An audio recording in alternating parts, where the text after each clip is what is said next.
And so I'm very excited to have the opportunity to introduce our keynote speaker, Gary Hartfield.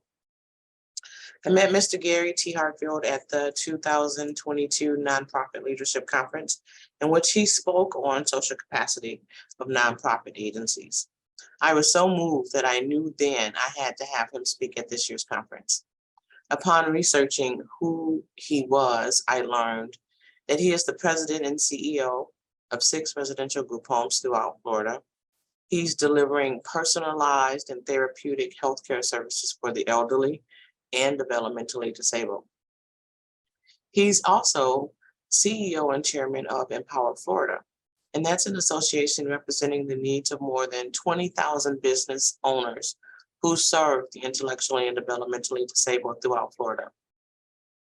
Mr. Hartfield is also the founder of Serenity Village Insurance and Consulting, a full-service agency providing insurance solutions to clients throughout Florida and Georgia. He's also an award-winning entrepreneur, leader, author, and philanthropist. His leadership experience and business acumen have allowed him to impact multiple industries, including education, healthcare, real estate, and insurance. And with all of this experience and expertise and a passion for the DD field, we can all excitedly expect something powerful from this keynote address. Mr. Hartfield, the platform is now yours. Well, good morning, everyone, and thank you, Ms. Barnes, and to the Florida Center for Inclusive Communities at USF, University of South Florida. I don't want to get that wrong this morning. Thank you for this opportunity. Also to our guests who are joining us virtually, certainly thank you for the work that you do in serving the IDD community. And thank you for taking time out of your schedule this morning to share with us. So I am truly looking forward to engaging with you. So we have a little bit of information to share, and I think it can be transformational. It is based on a topic that I have been researching for the last few years, and I really want to develop this as my, if you will, my magnum opus, my great work. So it's not my definitive work at this time as it relates to social capital, but it is something that I do believe can be transformative, and we'll highlight some different ways that social capital is already integrated into our society and how we'll be able to leverage that going forward with the IDD community. That being said, I'll start sharing my screen with you and we'll get into the presentation.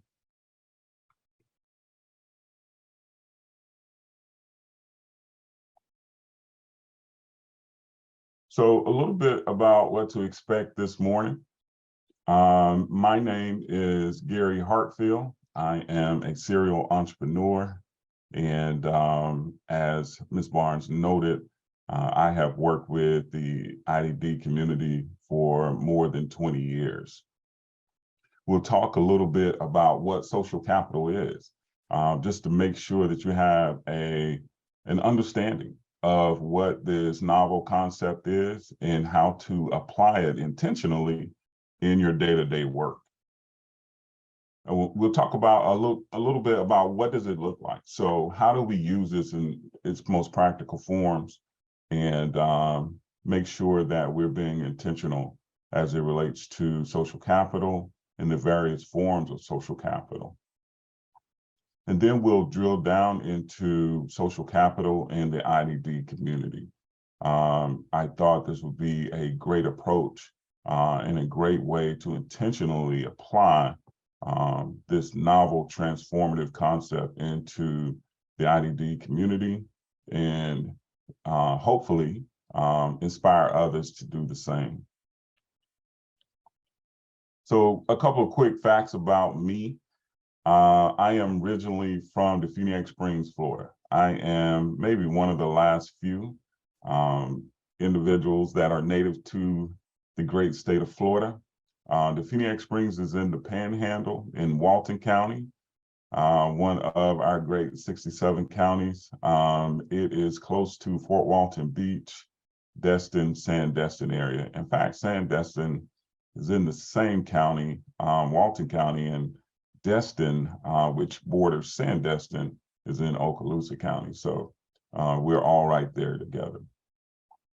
Undergrad, I attended the Florida A&M University. I majored in electronic engineering, and I somehow found myself directly involved in the IDD community, and we'll get into that a little bit later. I am the CEO of Serenity Village, Inc., and there are a number of other properties and holdings under Serenity Village. One of those, Ms. Barnes alluded to earlier, which is our insurance and consulting firm. So we opened our first residential group home in 2002, and in doing so, launched into something that was a ministry and life-changing for me. So let me preface a little bit for you in terms of how we got into the IDD field. In 2000, I had just completed my Master's of Business Administration at the University of West Florida. My younger sister, Tammy, reached out to me and asked, can we start a business? I want to work with the IDD community. And I thought about the opportunity and I said, well, sure. Tammy is the youngest of two sisters. I am the youngest child of 6, but Tammy is my younger sister, and we're probably the closest as relates to just sibling relationship. So we started on the venture of doing the research and trying to work in the IDD community. And she also shared with me that in our local ARC, Walton County ARC, she actually was a facilitator, a supported employment coach, and she worked in a shelter work group. She actually was the supported employment coach in a shelter work group. Now, I might remind you, this was 20 plus years ago. So this was in high school, and her employment after high school. My sister Tammy worked and facilitated the shelter work group. And in doing so, she grew an affinity and a love for working with the IDD community. When she reached out to me, I was working in corporate America. I was between Chicago and New York almost half the month, and working in development and marketing for the 7th largest advertising and marketing firm in the world at that time. We worked on this concept, worked on the idea of starting this business, and we got to the point where we were ready to make the investment and move forward. However, we did not have enough capital to do that. And instead of building a new facility, which required a level of capital that we did not have, we found a smaller facility in Seminole, Florida, an existing 8-bed assisted living facility. That was December 21st, 2002.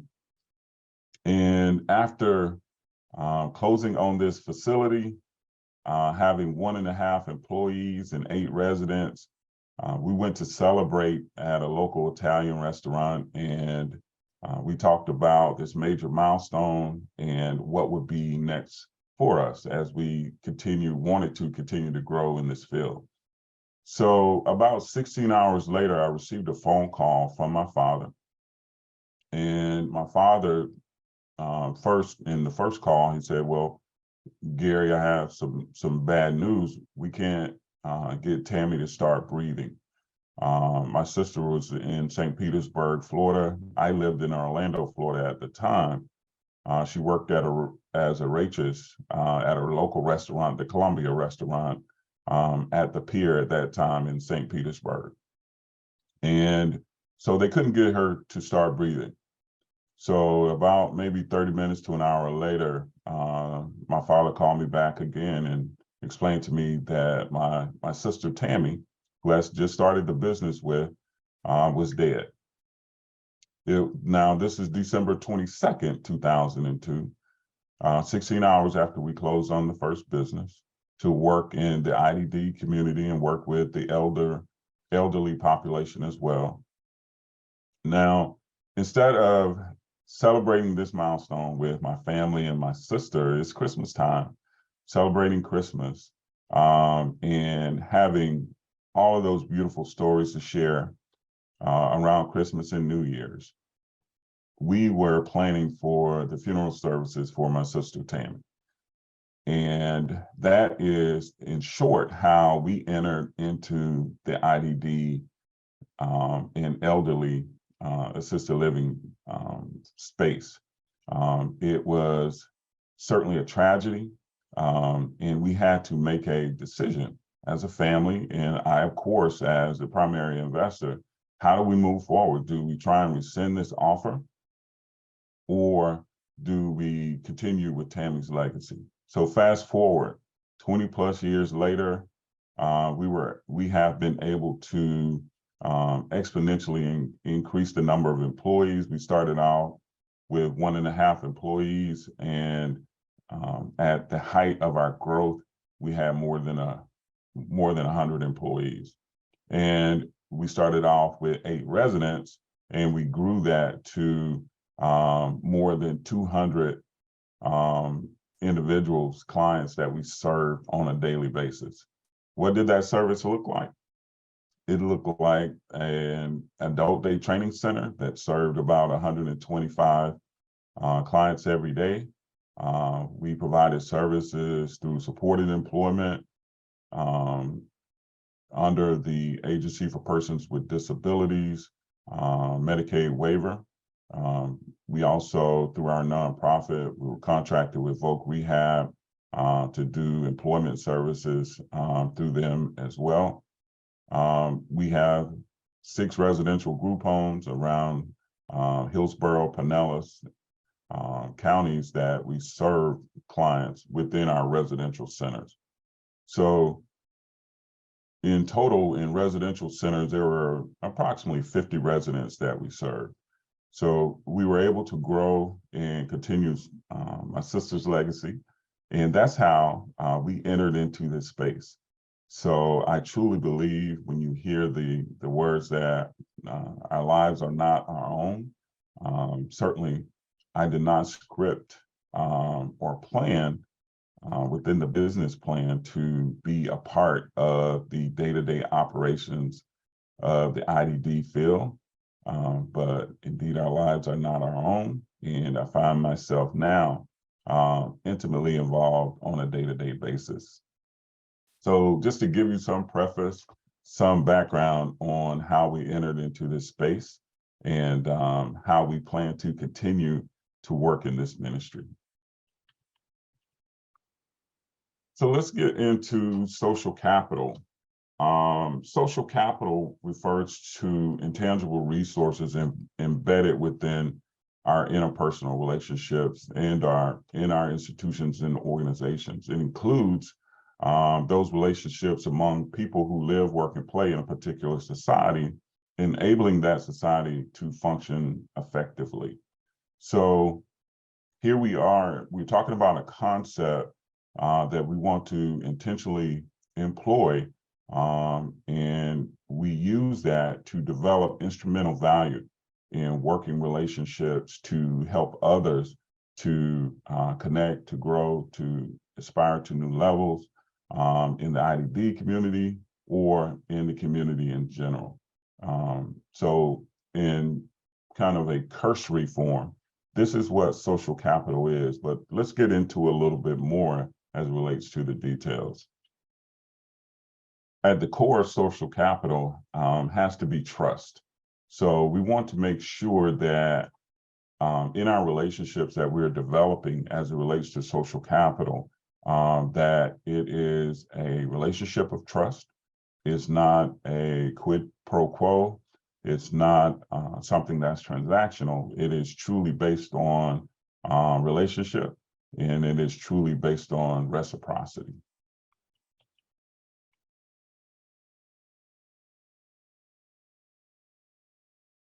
For your social capital to be genuine and long-term, it should not be transactional. It must be rooted in humanity and meaningful relationship.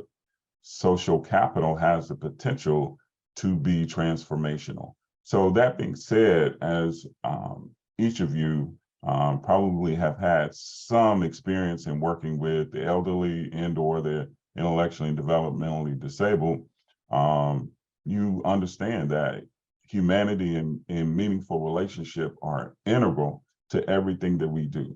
We always want to promote the dignity, the humanity and meaningful relationship in working with these vulnerable populations. So social capital, again, just extends this same concept to you. Social capital exists in three major forms: as obligations and expectations, as information channels, and as social norms. So one example I'll share with you to kind of help you drill down. An information channel may look like the Agency for Persons with Disabilities is looking for more residential providers throughout the 67 counties to provide behavioral focused group home services. So that information channel may look like someone from the Agency for Persons with Disabilities or a current provider reaching out to you and saying, hey, did you know the Agency for Persons with Disabilities are looking for providers? They have 20,000 clients that they need to serve that are coming off the wait list. And we want to make sure that you have the first opportunity to be involved in this initiative. So as a provider, you're able to respond to provide residential services or other services to this group that the Agency for Persons with Disabilities is looking to place. But in addition, from a client side, it may look like for individuals that are on the wait list, that their parents and those clients are looking for services. That same social capital says there is a information channel that says, hey, services are going to be made available to you. Please make sure that you're reaching out to your regional offices and the regional operations managers, and you're asking them and inquiring about these services, and you're able to connect.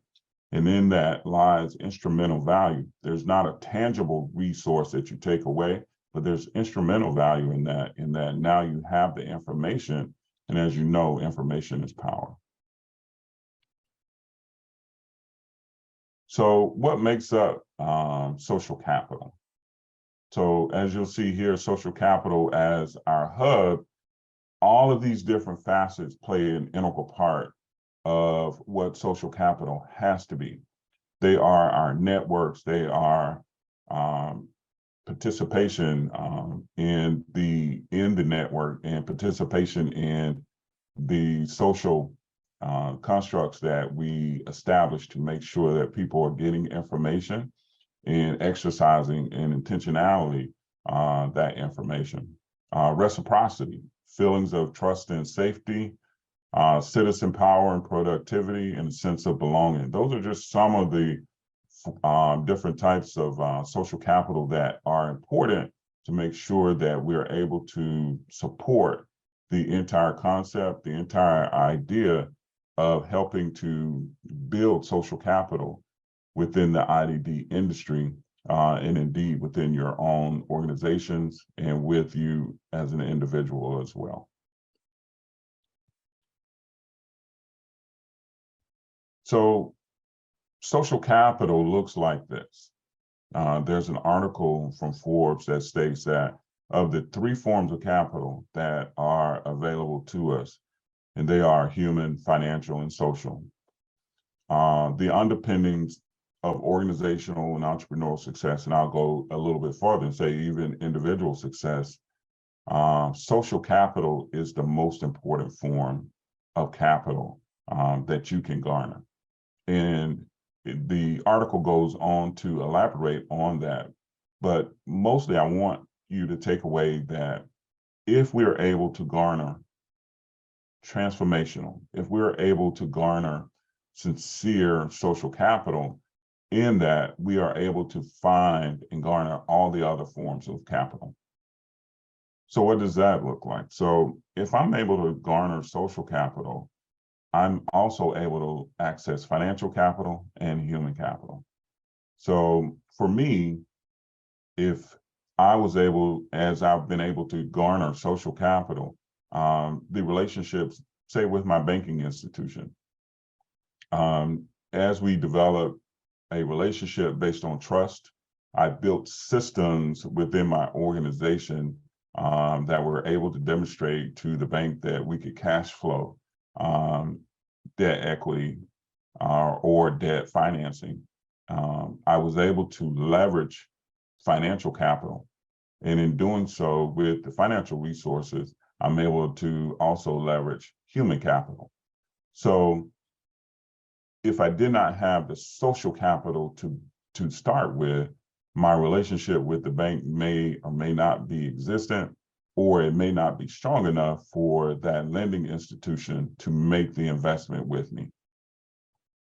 Now, when I started the story, I mentioned to you that we couldn't raise, my sister and I could not raise the capital needed to build the first facility. Why? It's because I didn't have the social capital to do so. So equity financing is another way to acquire resources and capital to build and or acquire facilities and or organizations in operation. So if I had the social capital at that time, then I could have reached out to potential investors and say, hey, we're willing to share equity if you will help us as it relates to equity financing and invest $100,000 so we can get this project off the ground. But I did not have social capital. So that being said, that's the importance of social capital. And again, just referencing this article from Forbes, we believe that of the three forms of capital that are available to you, we believe that social capital is the most important.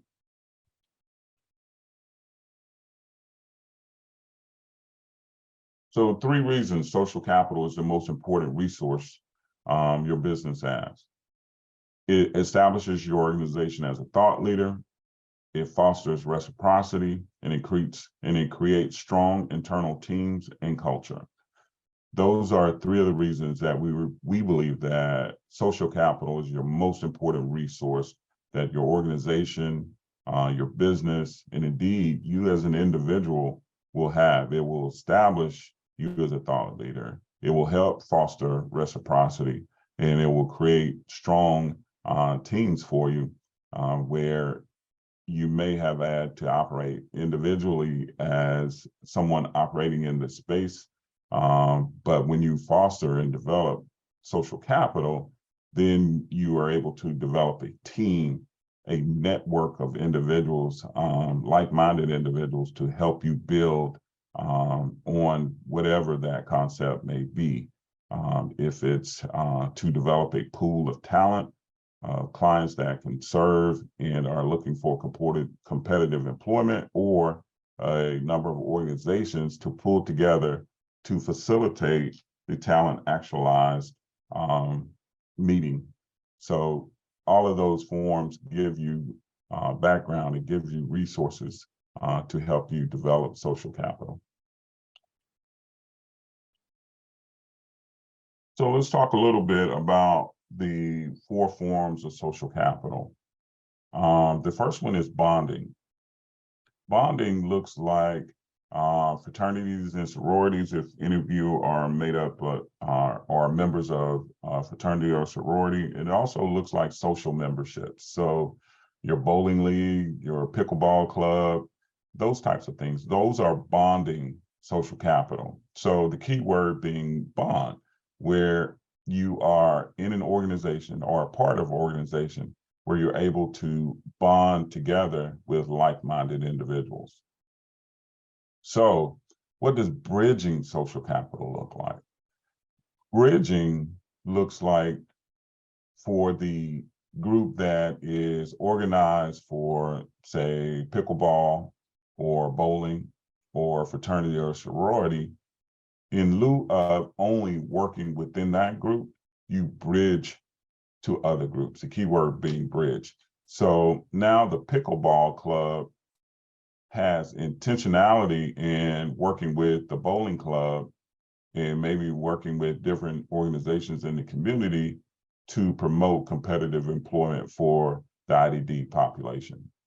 So you are bridging your organizations or individual things that you may be socially a part of. You're bridging those with others to exponentially move the initiative forward.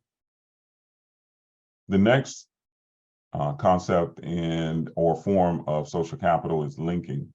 So within Voc Rehab, as an example, you may have an integral part of Voc Rehab that speaks to OJT only, but there are employment opportunities that are different and that you may need to leverage financial resources as it relates to being able to facilitate OJT. So if those departments are not linked, then the ability to communicate with the external customer as well as the internal customers becomes somewhat mitigated, where you cannot exercise a level of communication that is effective sometimes. So you have to make sure that you're linking. Linking is primarily used as it relates to an organization within itself, where you link different departments so everyone is communicating effectively.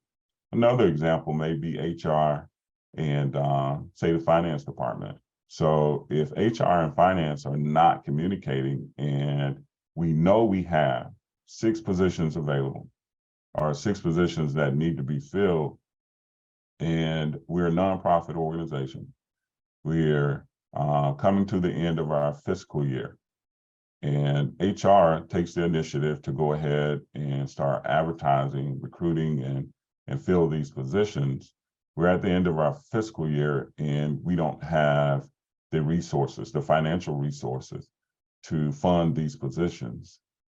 But if we did not communicate with the finance department, and we've incurred expenses for bringing on these new staff, now we have hypothetically $500,000 in new expenses, but we don't have the money to fund these new roles. So linking social capital means that within the organization, HR and finance has to be communicated.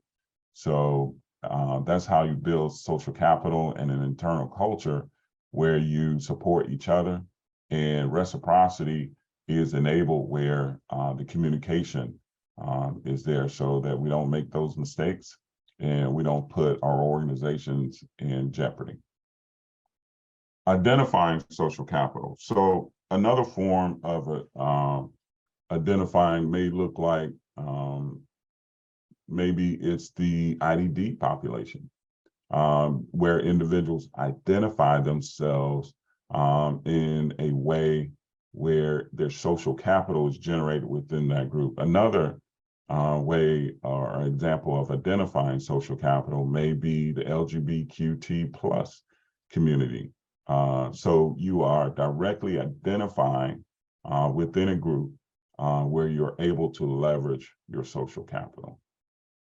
So those are the types of social capital that we kind of wanted to share with you this morning. In addition to that, I really want to spend some time on 2 of those, and those are bonding and bridging. So as we talked about, bonding and bridging. Bonding looks like, those memberships in the pickleball club or fraternity or sorority. And they could look like affinity groups within your organization. So within that, you're able to bond and identify the us. I think where we're able to further leverage social capital is where we bridge the brokering between them. So we're able to leverage within our social capital innovation, access, impact, profit, resources, and so forth. So although bonding is important, I believe that bridging gives us exponentially more power to leverage our social capital. So I really wanted to highlight those two. So as we work together in the IDD community, the USF Florida Center for Inclusive Communities has a tremendous amount of resources within itself. However, when they bridge those resources with Voc Rehab, with myself and other members of the panel that will be presenting today, they become exponentially stronger and they're able to reach a large and cast a wider net. So that's the difference between the two, and the social capital that we're able to expand and employ becomes greater. So here's a practical application that I wanted to share with you as it relates to social capital. As we talked about earlier, we were fortunate to start the Empower Florida organization in 2015, grassroots concept, and we wanted to make sure that individuals that are providers and staff and business owners within the IDD world have the resources to empower them for growth and change. So let's look at Empower Florida. So what we did is we started to kind of think about how do we leverage this organization, this statewide organization, to move forward to really help the thousands of providers and staff around the state. But in addition to that, to make sure that we're serving our clients with dignity and respect. So as I was reading the book, Good to Great by Jim Collins, I examined a couple of things in there. But when I examined the hedgehog concepts of the good to great companies, I found they reflect a deep understanding of three intersecting principles. One, what are you deeply passionate about? I think it's fair to say that we are deeply passionate about the IDD community by virtue of the fact that we are participating here today. Two, what you can be best in the world at. So here in the state of Florida, we rank 49th, sometimes 50th, depending on who's doing the survey, in funding for the IDD community. And that's related to the Agency for Persons with Disabilities, which is our primary cognizant and regulatory agency for IDD. So that being said, how can we be best in the world at serving this population with limited resources? Three, what best drives their economic and/or resource engine? I believe that's social capital. For nonprofits and even for for-profits in governmental agencies, the critical question is not how much money do we garner, but how can we develop a sustainable resource engine to deliver superior performance relevant to our mission. So let me read that again. For nonprofits, for governmental agencies, and for for-profits, the critical question is not how much money do we garner, but how can we develop a sustainable resource engine to deliver superior performance relative to our mission? So I want to make sure that you understand that we do this by building and fostering social capital with other organizations, through bridging within our own organizations, through bonding, through linking, and also through affinity groups where they identify and are able to provide resources and social capital and support to each other.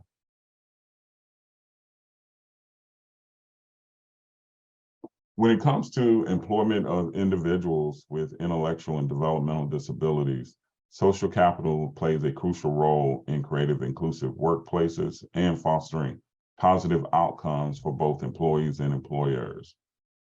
Employing individuals with IDD offers numerous benefits to organizations. Let's explore some of these benefits. So they look like diverse perspectives and talent, increased productivity and loyalty, improve workplace culture, enhance customer relationships, positive public image and reputation, and expanded customer base.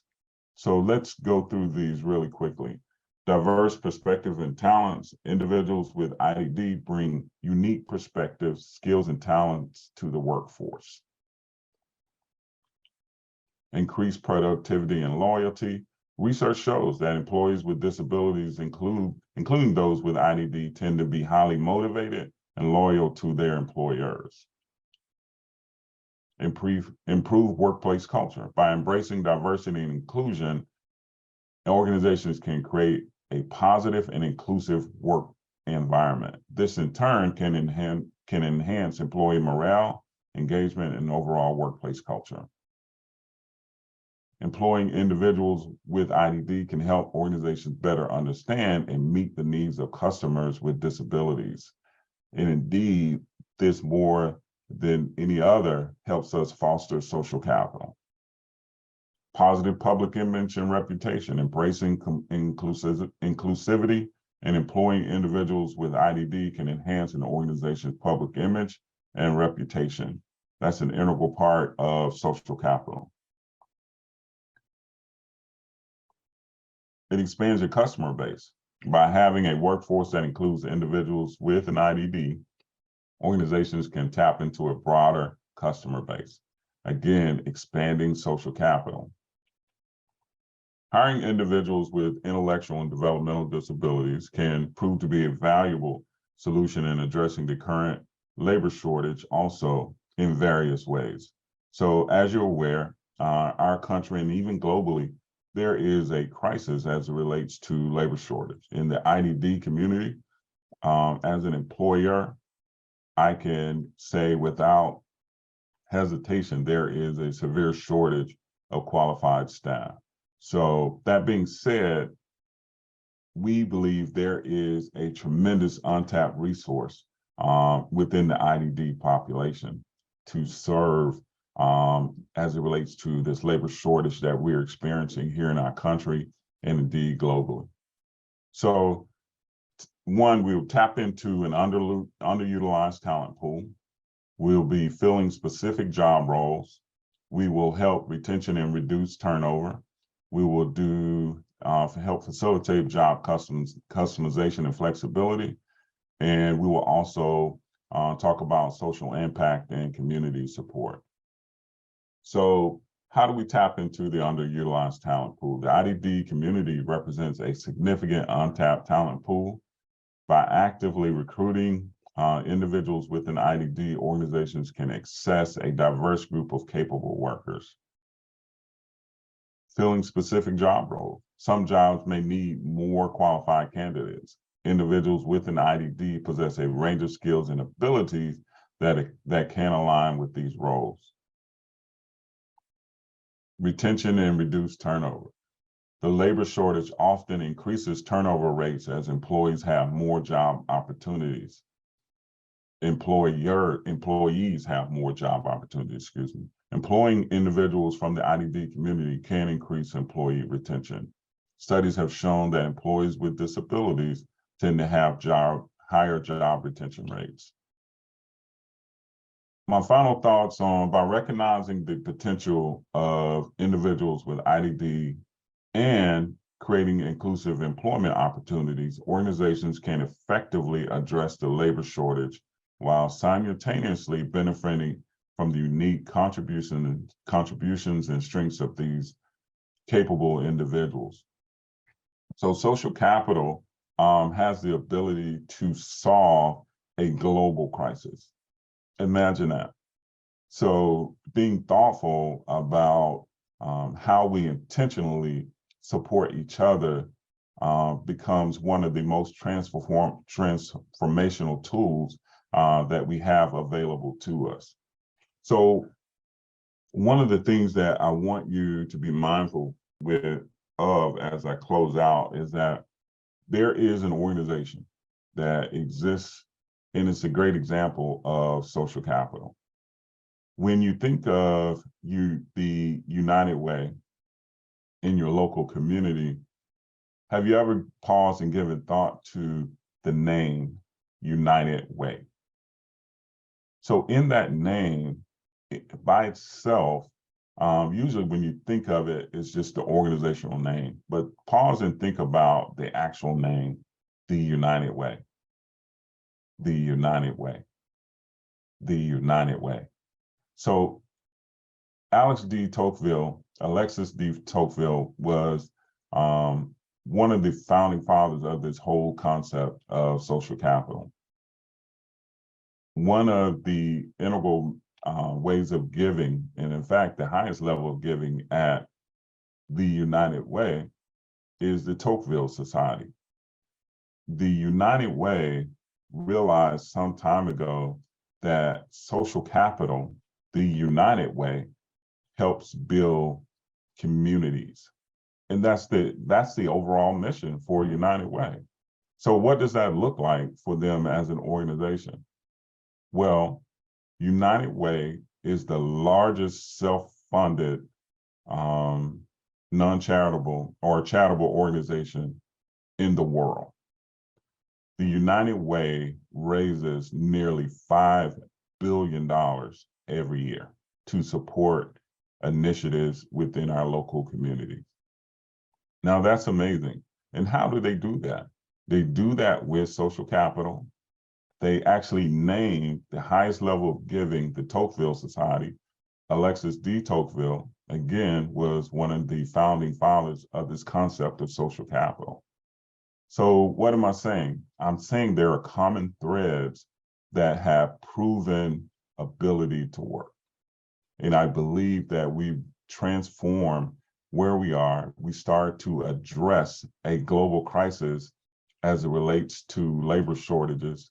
And we help move the IDD community to the next level by utilizing social capital. So that being said, that wraps up my presentation this morning. Again, my name is Gary Hartfield. My contact information is here. And I'd love to hear from you if you have any additional questions or comments. Thank you very much for that. We do have some additional questions and comments, and we are going to get to those in just a second.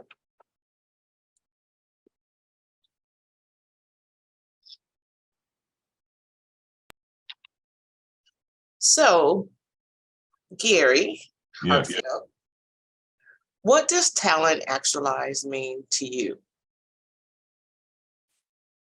So, wow, talent actualized means that we are able to truly tap into the various forms of talents that exist within our communities and actualize those to their most full potential. So let me tie that back to one of the points that I spoke to in the presentation. We have a global labor shortage. One of the ways that we actualize talent is identifying communities that have been underutilized. So the IDD community is one of those communities. The corrections community is one of those communities. So what does that look like for corrections and/or the IDD community? We can, with entitlement programs, we can continue to disinvest and rank 49th in the country as it relates to investing in the IDD population. We can disinvest in the corrections populations and not provide training while individuals are incarcerated. Or we can invest more into the IDD community, into voc rehab and other programs that support the IDD community and make sure that supported employment and true competitive employment opportunities are seriously supported. We can provide training opportunities for individuals that are coming out of corrections that do not have a violent crime or a sexually maladaptive crime, where they can come out into the community and be productive members of society. And therefore, as they are able to become productive members of society, whether they're IDD or coming out of the corrections community, they increase our tax revenue base. And in doing so, they're able to add resources for our schools, for infrastructure, like our highways, maybe for public transit here in the Tampa Bay region, which I think everyone will agree is necessary. And they're also able to invest in, well, we talked about education, which is a critical need, making sure that our public school systems are adequately supported. And then more than that, how are we able to leverage those resources? Because now we have a wider, stronger, and deeper tax revenue base, because our IDD community is fully working and our corrections population is not recidivating. They're fully working. We're able to invest in affordable housing initiatives where individuals that are one paycheck away from having a crisis and end up homeless. We're able to identify, build, and support affordable housing initiatives. So I think if you'll agree on some level, social capital has a tremendous transformative effect on all of these different ways that we can actualize our talent and in a lot of ways address our social ills. So for me, I know that's kind of long-winded, but for me, I'm very passionate about it. I see it being transformational. I think through social capital, we can actualize our talent and be able to address most of our social ills. Thank you very much for that. And I have a list of other questions and one from our audience. The question from the audience states, which relates to what you were just talking about: how can state and municipal authorities of Florida support the development and improvement of social capital of the poor and low socioeconomic groups of the population? Okay, read that to me one more time. That was a pretty long question. I know. I'm going to put it into the chat so you can also take a look at it. Okay. So I think they left out the word can. So how can state and municipal authorities of Florida supporting development and improvement of social capital of the poor and low socioeconomic groups? I think there is a number of different ways, we have to be careful because the organization, the Florida Center for Inclusive Communities, directly related to University of South Florida. So there, in this political environment that we live in, I have to be mindful of that. So I think one of the ways that we do that is utilizing social capital. And as we're able to support individuals with social capital, an inclusive part of that is diversity and inclusion. There is, at least in my estimation, as we look at the IDD community and other communities to support, to be able to move forward this initiative and support the poor and low income socioeconomic groups, it will be hard to not employ diversity and inclusion as an integral means of achieving solutions. So I think for me, that's probably the best answer than probably the most politically correct answer that I can give right now. Okay, thank you for that. Our next question is, operating 6 residential group homes must come with its challenges. What were some of the major hurdles you faced and how did you overcome them? So the major hurdle, the most significant major hurdle that we faced was a lack of social capital. So when I gave this same talk or presentation, say 10 years ago, I hadn't started exploring and researching the idea of social capital. I would have said it was financial capital. We did not have the working capital to really be able to build and sustain our organization.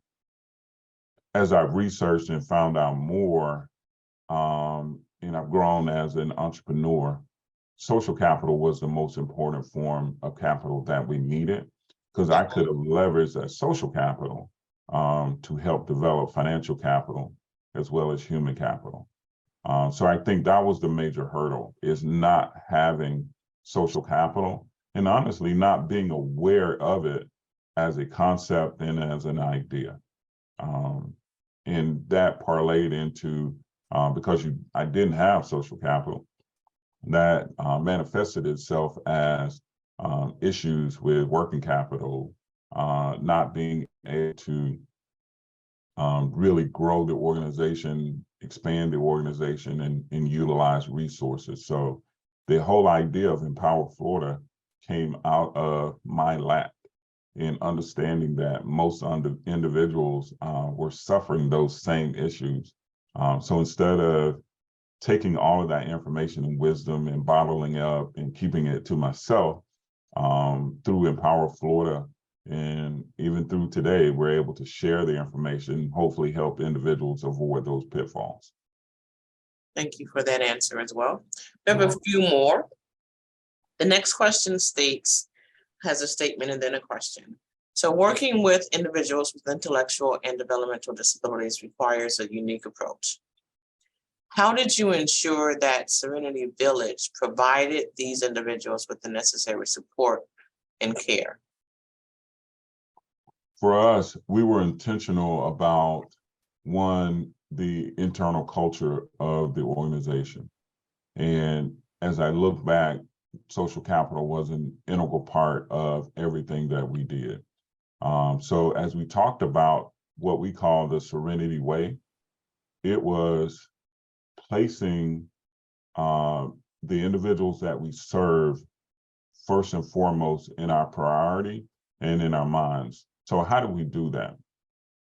We identified that if we were caring for our mother, our father, our brother, our sister, someone within our immediate family that would naturally include some level of empathy, love, and care, we should exhibit that same behavior to the clients that we serve and the families that we serve.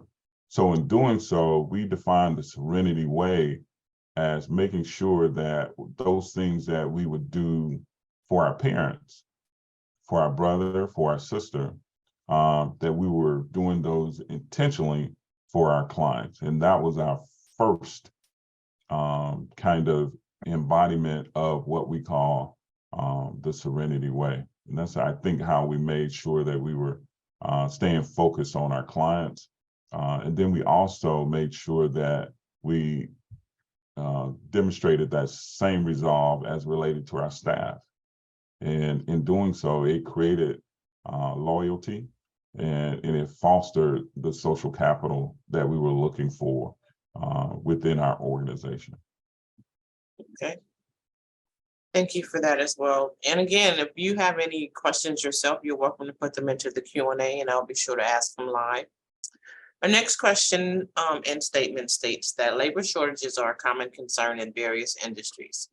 How did you address the issue of labor shortages in your residential group homes and your adult day training center? So we were very fortunate, and as we embraced this Serenity Way, we put our staff first. So what do I mean by that? If it meant for me that we had to jeopardize our bottom line as it relates to profit, to take some of those resources, our profit, and reinvest in staff and training, professional development, that's what we did.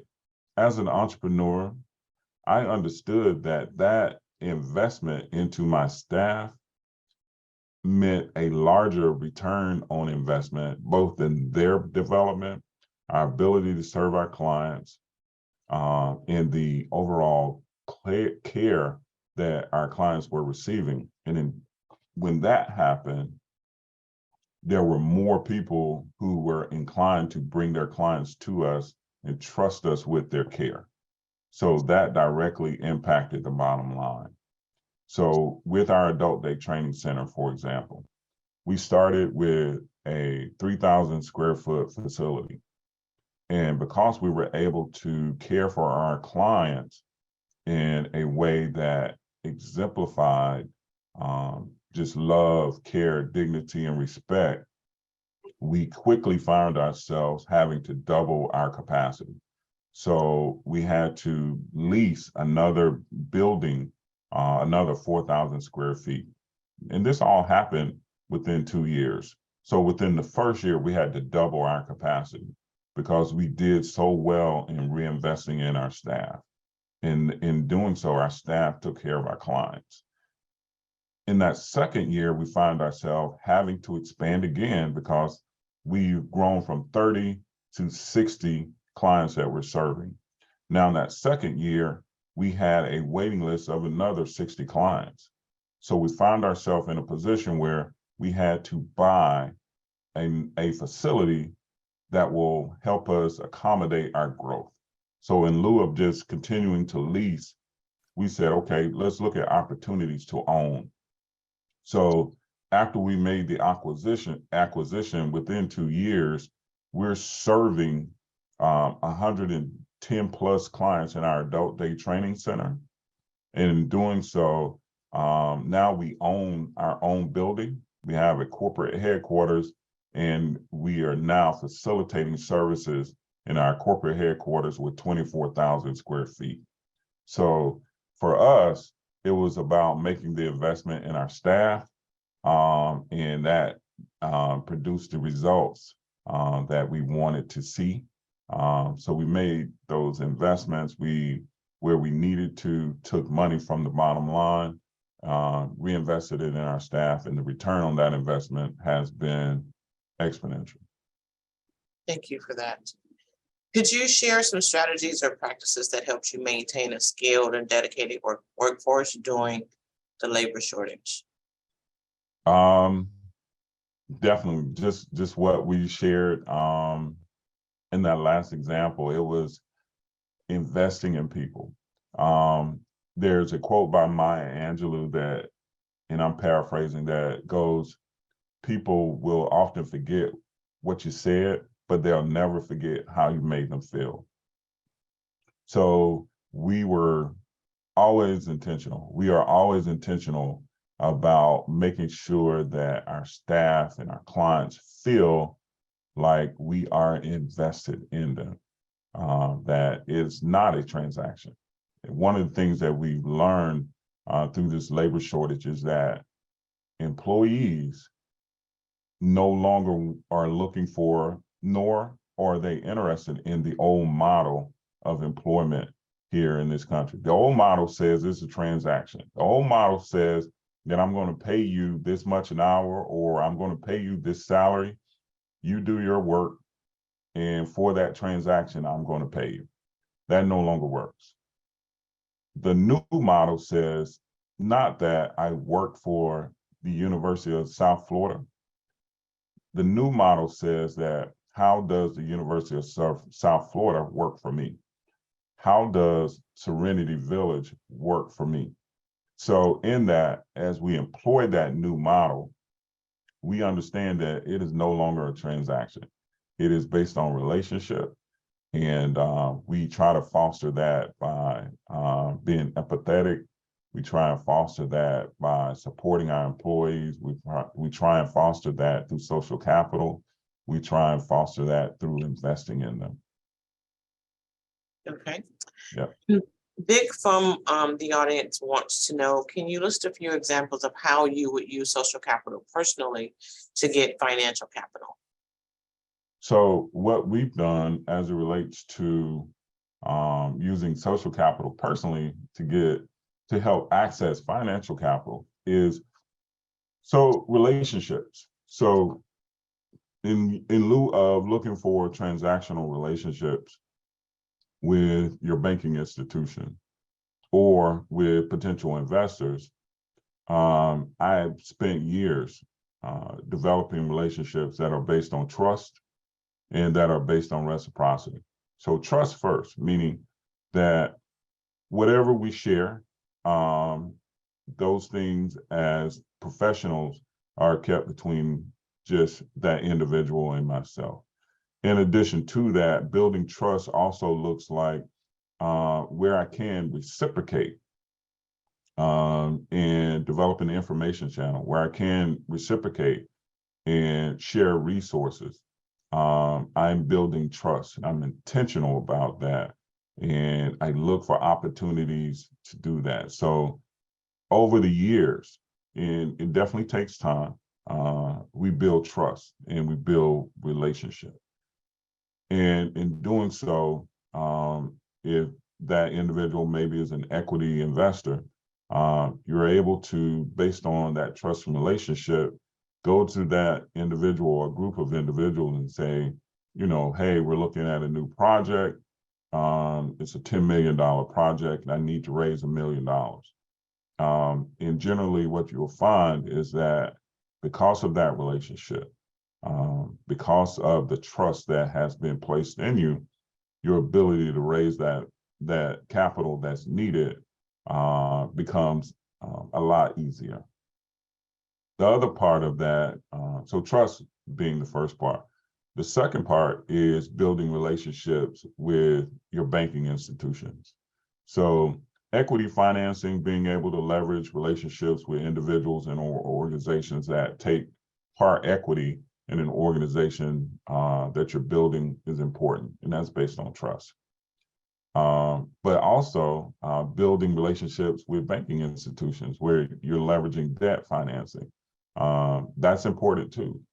And that happens over years where through your banking relationship, you are demonstrating that you have the ability to run your organization. That doesn't mean that all the time things go well. It does mean that at least once a quarter or twice a year, you're talking to your banking relationship manager, and you're not only sharing how the business is doing, but you're also talking about how the kids are doing, how the family is doing. And that individual gets a chance to know you personally.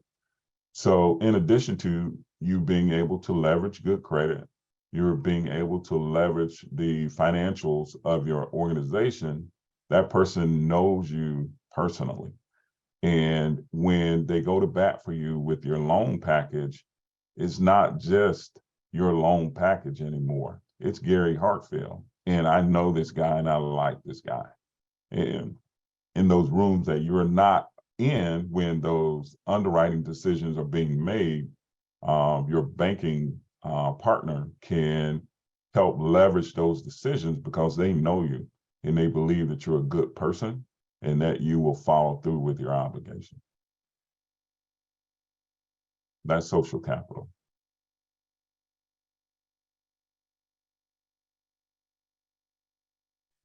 Thank you for that response to Vic. It will benefit all of us. We have a few more questions. Operating an adult day training program or center involves coordinating various activities and programs. How did you ensure the facility offered participants a meaningful and engaging experience? So through the Agency for Persons with Disabilities, one of the ways that you do that is in their document, which is called a support plan. There are goals that the client has identified that they want to accomplish. That may be preparing for competitive employment. That may be financial literacy. It could be any number of various things that they're working on as far as their goals. So one of the ways that you do that is you're able to sit down with that client with dignity and respect and identify what their goals are in that support plan. You start working on, now you have a goal, how do you tactically and operationally implement and start working toward that goal? So I think having the client as an integral part of that process is important. So as a professional, sometimes you may look at the goal of working towards competitive employment, and you have all the answers. You say, well, we're going to work on resume writing, and we're going to work on your interpersonal skills. That may not be what that client wants to work on. That may not be an area of deficiency. So having the client as the center part of that discussion is probably most important in identifying what it is that he or she wants to work on. And then based on your professional skills, you can accentuate that by saying, okay, I know you want to work on making sure that you're dressing appropriately, and you want to work on time management, because sometimes you sleep in, and that's not going to be a good job accountability skill. So we need you to show up on time. So we got to work on you getting up on time, and we got to work on presentation in terms of your dress. But in addition, let's work on these two things to help make you a more well-rounded prospect as a prospective employee. So those are some of the things that we've employed, is making sure that we understand their support plan goals and keeping them at the center of whatever it is that we like to implement. Okay. And this is not on the list of questions that I pre-provided to you, but I want to know, do you have individuals who are residing in your group homes who are working? I do. So over the years, I have individuals that have worked for Serenity Village. So what we have been intentional about doing as an integral part of our adult day training exercise is identifying individuals that competitive employment is an important part of their support plan goals. And in lieu of just working on those in theory, we put it in practice throughout the adult day training center. So it may be answering the phone. It may be working in the office. It may be whatever that looks like throughout the facility. We are able to help them work on those skills that they'd like to gain and or become better at, and apply that within our centers. And we do that. I learned through my work with the Department of Labor and other organizations, in lieu of trying to pay them through like group work activity. They had to set up, they were paid as regular employees, W-2 employees. They were paid at least minimum wage and a competitive wage. And we had to set up, bank accounts and that type of thing. So not only were we working on those job skills, but we started to work on independent living skills as well. So that's some of the ways that we've tried to work with that. Okay.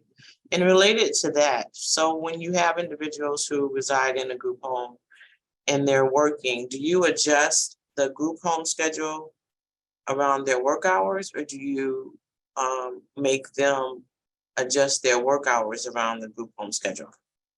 So with their work hours, if they're residing in a group home, then we support them working competitively in the community. So if it means that we provide transportation, we are able to facilitate that transportation for them to and from work.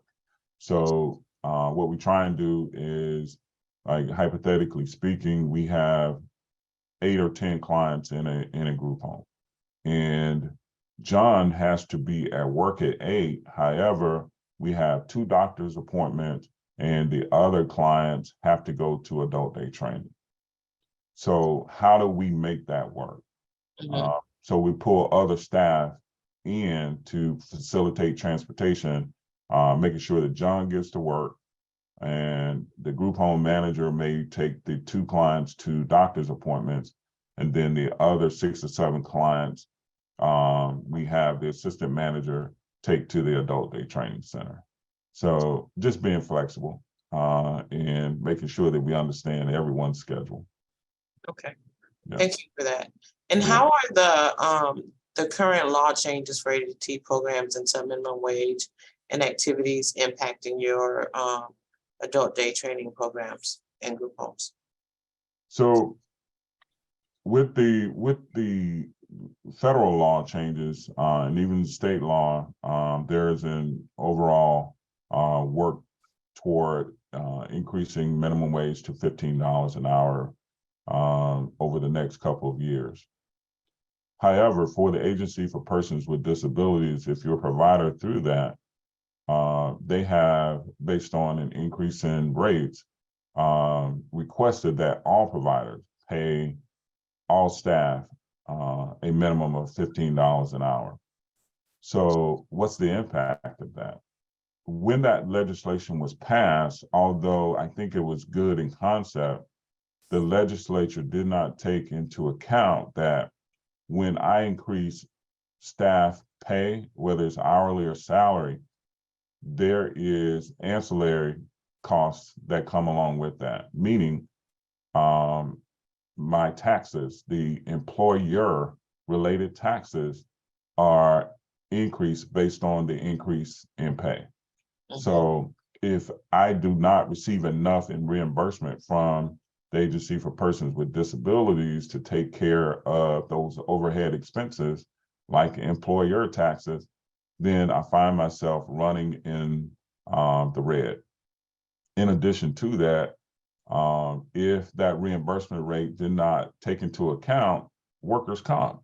So workers' comp, for those of you who are not aware, is directly related to gross payroll and the industry that you serve or the type of work that's being provided.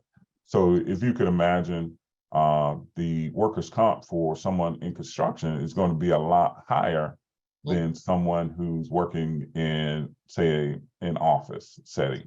So that being said, working with the IDD community, the workers' comp rates are fairly high. If I increase my payroll from, say, $12 an hour to $15 an hour, my workers' comp now is increased because my gross payroll has now increased. And if that is not captured in the reimbursement rates that the Florida legislature has passed down, then again, you find yourself running in the red. Well, how do you find yourself running in the red, Gary? You find yourself running in the red because the reimbursement rates by the state of Florida for the IDD waiver are set rates that do not vacillate, meaning as an IDD provider, I do not have another way to increase revenue.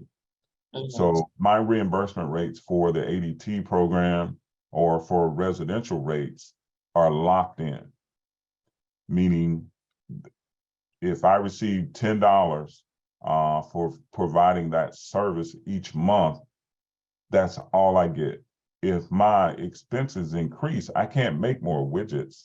I can't make more hamburgers at McDonald's. I can't sell more products at Walmart. I can't sell more gas at Wawa.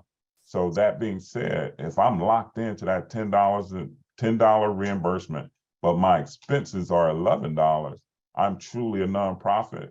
And at some point, I'm not going to exist as a going concern. That is a very serious issue that we're facing here in the state of Florida as it relates to reimbursement rates. There was an increase in the rates to pay staff a minimum of $15 an hour to be competitive. However, the legislature did not take into account the increased ancillary expenses that go along with increasing staff pay.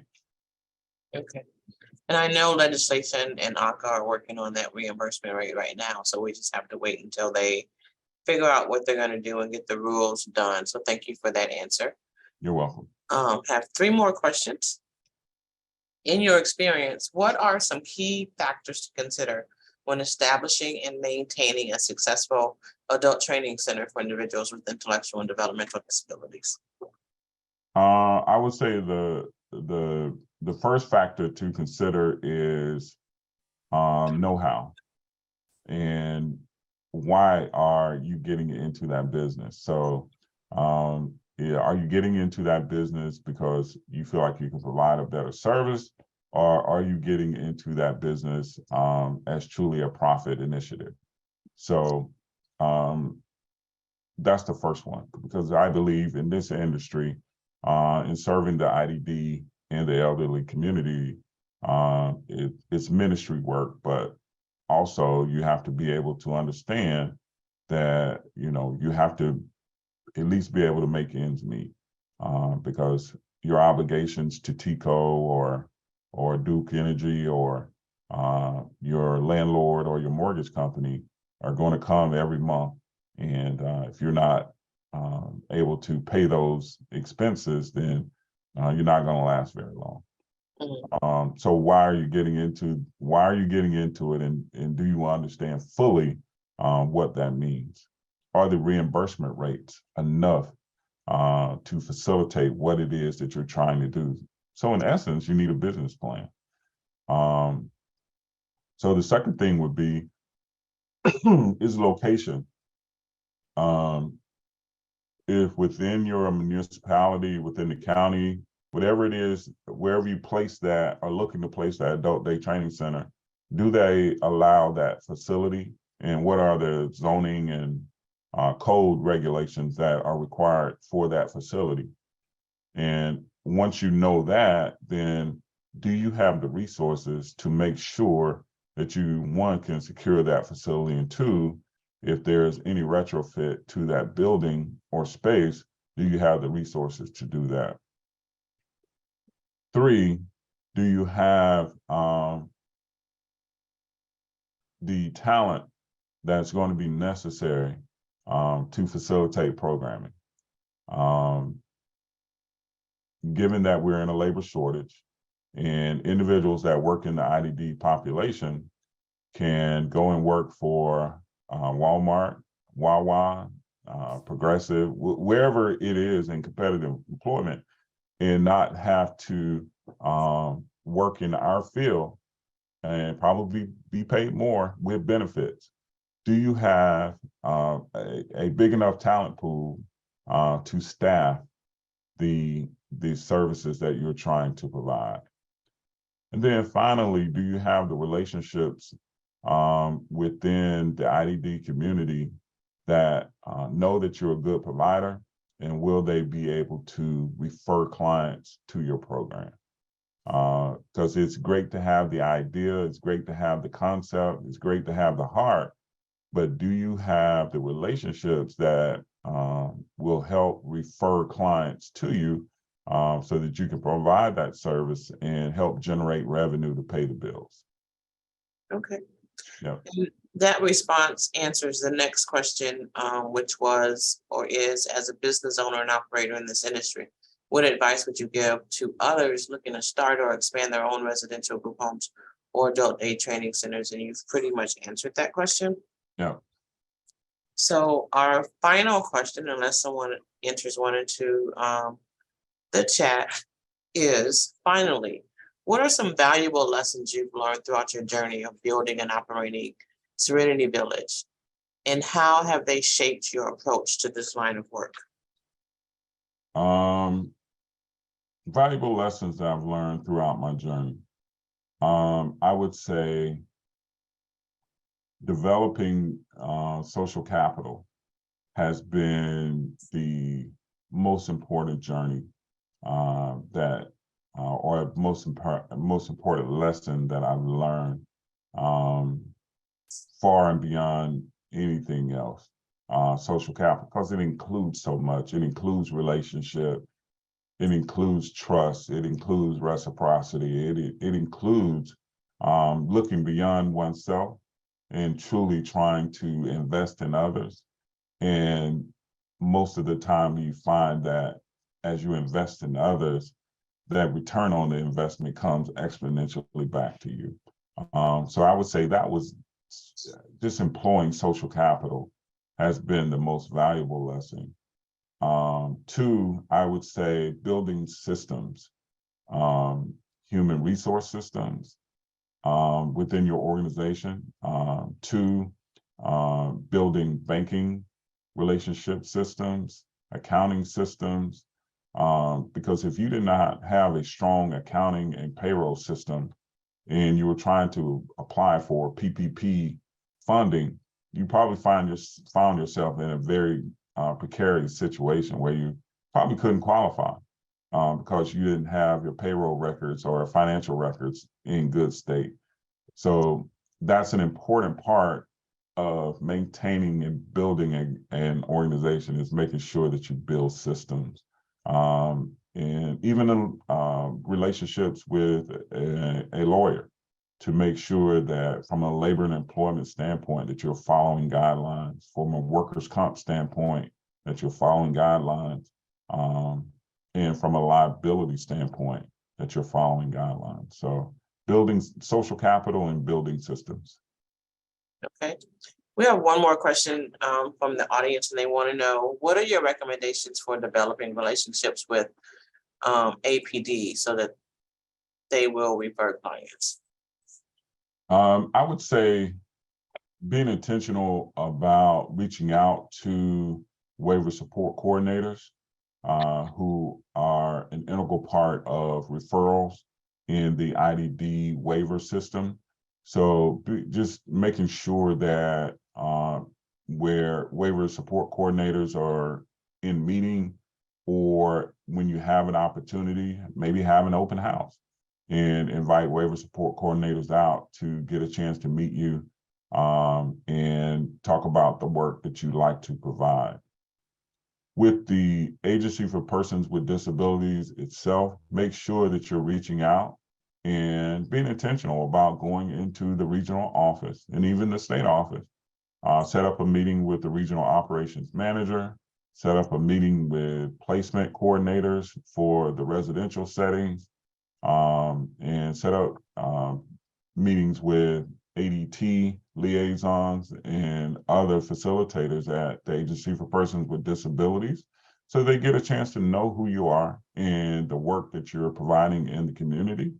And they're now able to connect a face with the name. So as a provider, you have a 9-digit provider, 9 or 10-digit provider number. And with thousands of providers out there, that's pretty much all that you are until you show up and they're able to connect that face with that provider number and say, hey, they provide a great service. They've been intentional about getting to know us and the difficulties that they may face in the region or at the state. And they get to know you as well. So just being intentional about building relationships and building social capital. Please visit our website for more information about our programs, projects, and how you can get involved.